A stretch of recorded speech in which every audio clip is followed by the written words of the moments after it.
संघानां रसानां छन्दसामपि मंगलानां च कर्तारं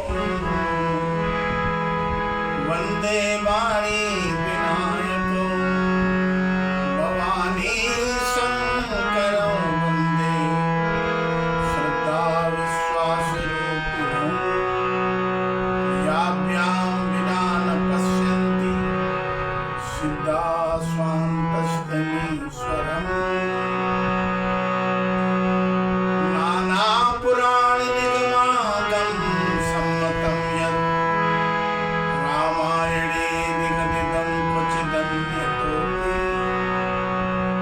स्वान्ता सुखाय तुलसी रघुनाथगाथा भासानि मन्दमतिमञ्जुलमापनोति। बोलिए गुरुदेव भगवान की, बोलिए श्यामल रामचंद्र की, बोलिए पवन सुत हनुमान की। आइए आज के विचार में धन की शुद्धि अशुद्धि पर विचार करेंगे। धन के आने का रास्ता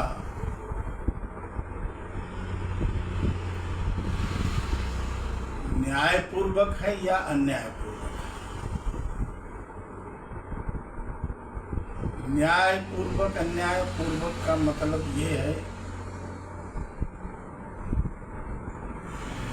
किसी वस्तु की कीमत 5 रुपया है,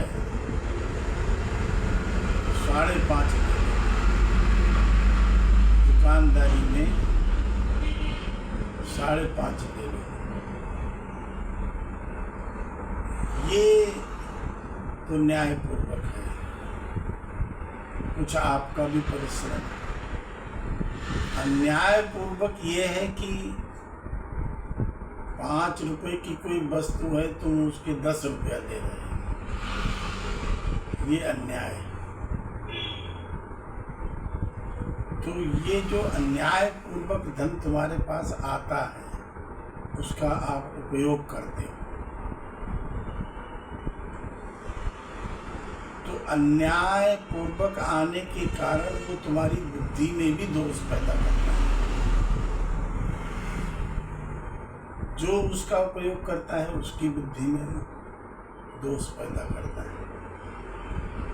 श्रीमद् भागवत में धन के आने के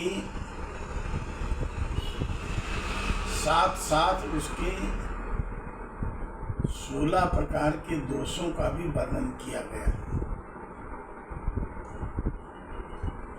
उन पर कोई विचार भी नहीं करता, कोई कथावाचक भी नहीं बताते।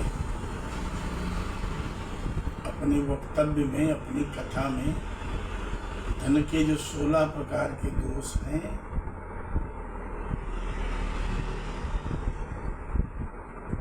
उनका वर्णन नहीं करते। क्यों नहीं करते हैं ये तो वो ही जान सकते, क्यों नहीं करते हैं। करना चाहिए। जो कुछ कथा में बताया गया है, जो कुछ शास्त्रों में बताया गया है, उन सब की व्याख्या करना चाहिए, उन सब का यथार्थ में वर्णन करना चाहिए। वक्तव्य, प्रवचन, कथा के 4 विभाग हैं। तो कथा 4 उसके विभाग हैं, 4 प्रकार से वर्णन किया जाता है। रोचक, रसिक, भय और यथार्थ। कथा की मैं बता रहा हूँ आपको। कथा प्रवचन के 4 अंग होते हैं। रोचक, रसिक, भय और यथार्थ।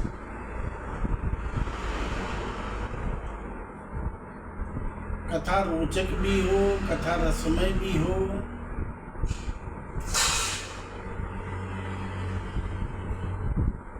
और संसार के बंधन को भी छुड़ाने वाली हो।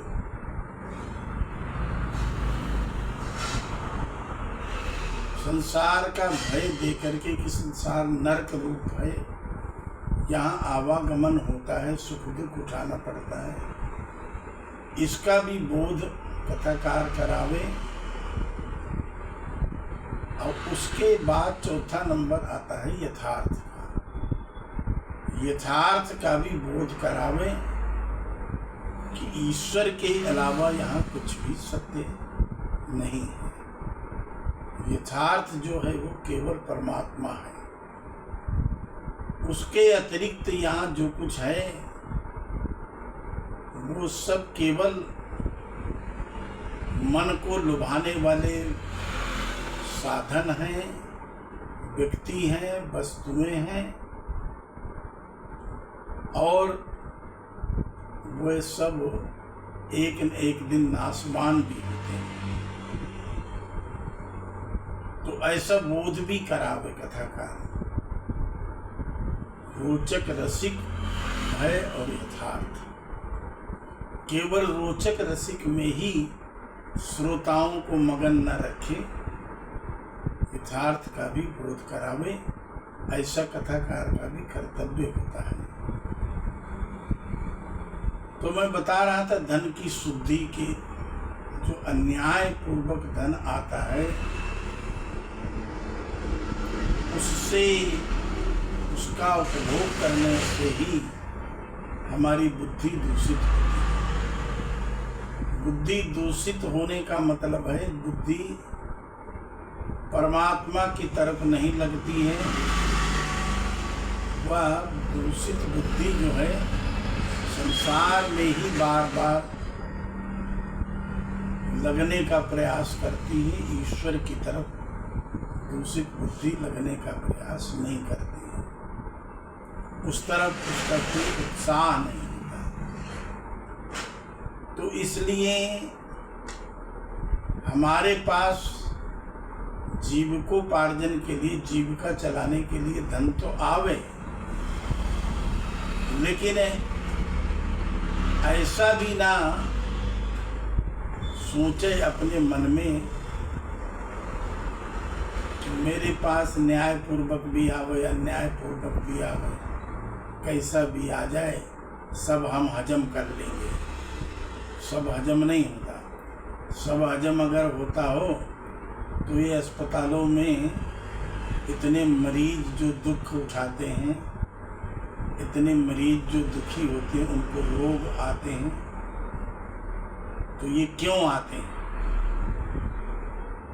रोग और दुख जो आता है ये केवल हमारे जीवन में ईश्वर से प्रेम न करने के कारण, संसार से ज़्यादा प्रेम करने के कारण ही हमारे जीवन में दुख आते हैं। और उनका निवारण ईश्वर के प्रेम से तो होता है, पर वो जितना ईश्वर भगवान चाहते हैं कि मुझसे प्रेम करें, उतना ये जीव नहीं करते हैं, और वैसा नहीं करते हैं जैसा बताया जाता है। तो संक्षिप्त में आप लोग यही समझ लें कि अन्यायपूर्वक धन आए भी तो भी उसको अच्छे कामों में खर्च कर देवे। पहली बात तो आए ही नहीं, आने की ही इच्छा न रखे। ये है धन की शुद्धि पर विचार। बोलिए वृंदावन बिहारी लाल की।